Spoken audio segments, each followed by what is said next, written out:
Hello guys, office থেকে বের হয়ে গেলাম, ঠিক আছে। এবার বাড়ির পথে যাচ্ছি।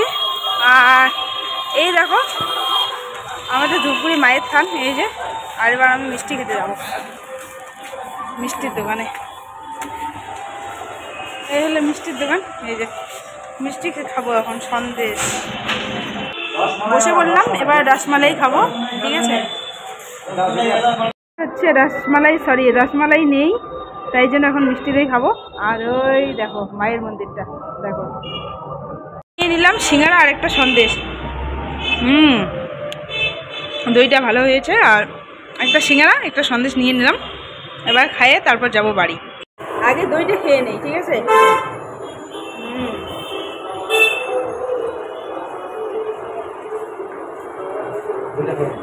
ঠান্ডা ঠান্ডা কি ভালো লাগছে।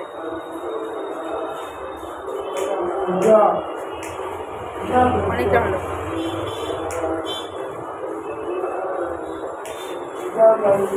গরমের দিনে যে কোনো ঠান্ডা জিনিস খেতেই ভালো লাগে।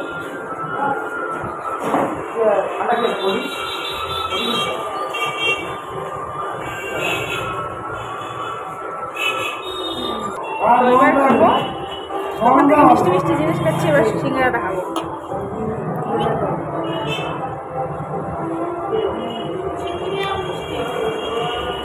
ভালো হবে।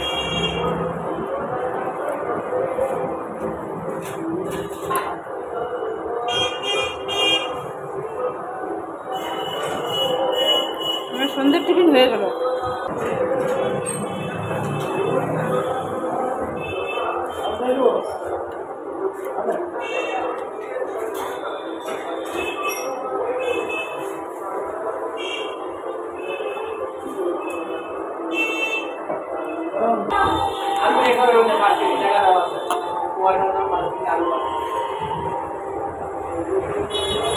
আমি এমনিতেই বাইরে খাওয়ার বেশি ভালোবাসি, তো অনেক দিন থেকে কন্ট্রোল করে আছি যে বাইরের খাবার খাবো না সবসময়ের জন্য।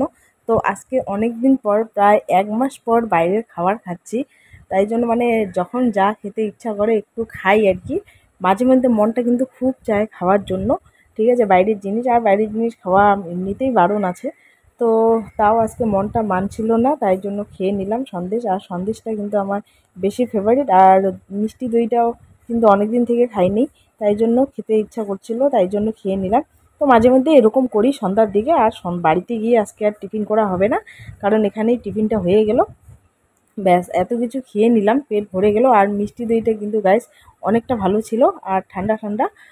আর সিঙ্গাড়াটা যে ছিল, সিঙ্গাড়াটা কিন্তু অনেকটা ভালো ছিল। কিন্তু কিছু কিছু দোকানের সিঙ্গাড়াগুলো কেমন থাকে, অত বেশি ভালো থাকে না। তো এরকমটা করি। আমার ভিডিওটা দেখো আর বেশি করে শেয়ার করে দিও, লাইক করো, কমেন্ট করো। তো গাইস আজকের মতো টাটা।